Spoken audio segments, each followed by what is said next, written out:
का जन्म हुआ है और धीरे धीरे भगवान का सबसे पहले नामकरण संस्कार हुआ है। 100 सुखधाम राम सनामा, राम जी के नाम में क्या है? विश्राम है, जो पूरे जगत को विश्राम देता है, ऐसा प्रभु श्री राम का नाम है। भगवान का नाम लेने से सभी को विश्राम मिलता है। यदि मान लीजिए राम राम कहने से क्या होता है, देखिए राम के नाम में इतनी शक्ति है कि किसी के घर पे किसी की मृत्यु हो जाए और वहां जाकर के आप कह दीजिए ताऊ राम राम, तो वो आपकी राम राम ले लेता है। और यही आप किसी की मृत्यु हो जाए और आप उसके घर जाके कह दीजिए ताऊ जी गुड मॉर्निंग, तो फिर कैसा होगा? यहाँ हमारा आदमी चला गया, ऐसे अपनी गुड मॉर्निंग गुड नाइट पढ़िए। तो राम के नाम में इतनी शक्ति है कि कितना भी दुख में क्यों ना हो व्यक्ति, लेकिन वो राम का नाम ले ही लेता है। एक बार प्रेम से बोलेंगे, जोर से। ऐसा प्रभु श्री राम का नाम है। और उसके बाद भरत जी का नाम रखा गया, विश्व भरण पोषण कर जोई, ताकर नाम भरत असोई। जो दूसरों को जिमा करके फिर लास्ट में खुद जीमता है, वो भरत है। अपने अपने घर के रसोई घरों में आप ये चौपाई लगाइए, विश्व भरण पोषण कर जोई। मानस की हर एक चौपाई अपने आप में महामंत्र है। ये चौपाई अपने अपने घर की रसोई में लगाइए, आपके भंडारे कभी खाली नहीं होंगे। शत्रुघ्न का नाम रखा गया, लक्ष्मण जी का बाद में रखा गया, जबकि लक्ष्मण जी बड़े हैं और शत्रुघ्न जी छोटे हैं। शत्रुघ्न का पहले नाम रखा गया।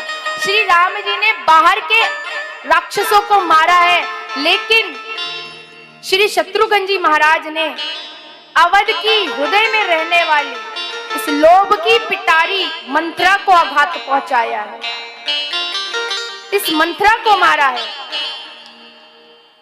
शत्रुघ्न का नाम रखा गया, लक्ष्मण जी का नाम रखा गया। लक्ष्मण लक्षणों के खजाने हैं महाराज, जिनका लक्ष्मण का अर्थ है जिसका कोई लक्ष्य हो, और इनका बहुत बड़ा लक्ष्य है। क्या लक्ष्य है? कि जब तक मेघनाथ को धराशायी नहीं कर दूंगा तब तक नींद नहीं लूंगा, पत्नी उर्मिला को अपना मुख नहीं दिखाऊंगा। कितना बड़ा लक्ष्य है। जीवन में कोई ना कोई लक्ष्य होना चाहिए। चारों भाइयों के नाम रखे गए और राम जी की जो लीलाएं हैं बड़ी ही साधारण सी हैं। एक बार राम जी खेल रहे थे और खेलते खेलते राजा दशरथ ने राम जी को बुलाया। भोजन करत बोले जब राजा, नहीं आवत तजी बाल समाजा। जैसे ही बुलाया तो राम जी नहीं आए, तो किसी ने कहा कि यहीं पर राम जी की मर्यादा टूटी है, उन्होंने अपने पिता की बात का उल्लंघन किया है। अगर राजा दशरथ पिता बनकर के बुलाते तो प्रभु श्री राम जरूर आते। और यहीं जब कौशल्या ने बुलाया है तो प्रभु श्री राम आ गए। क्यों आ गए? क्योंकि यही कौशल्या की जगह अगर रानी होता तो कौशल्या मां के पास भी राम नहीं आते। इसलिए जितना दीन बनकर के परमात्मा के पास जाओगे, परमात्मा के निकट जाओगे, परमात्मा आपको अपनी पलकों पर बिठा लेगा। बड़ी ही साधारण सी भगवान की लीलाएं हैं। और धीरे धीरे भगवान को गुरुकुल में भेजा जाता है और थोड़े ही समय में भगवान ने सारी विद्याओं को, जितनी भी विद्याएं थी, भगवान के पास खुद ही चल करके आ गई।